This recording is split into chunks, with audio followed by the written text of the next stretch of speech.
Wara l-kontroversja li nqalet ftit tal-jemilu meta minn imkien żbokka proġett ta' marina ġdida fil-bajja pittoreska ta' Marsa Scala, il-Ministru Ian Borg ħareġ iġib l-iskużi bil-pjani lokali.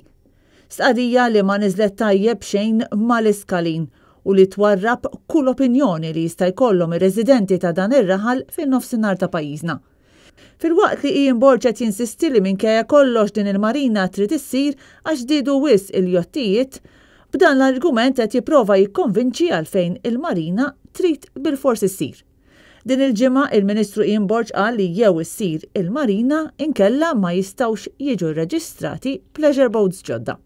Iżda l-Ministru sieħbu Carmelo Abela qed joħodha kontra Ian Borg u ammetta li l-iskalin dan il-proġett ma jriduhx. Fil-fatt hu qal li eluf ta' residenti f'Witilajn esprimew ir-rabja tagħhom għal mod kif qed jiġi ppjanat is-serq ta' din il-bajja. F'nofs dan kollu skitt totali mill-Prim Ministru Robert Abela.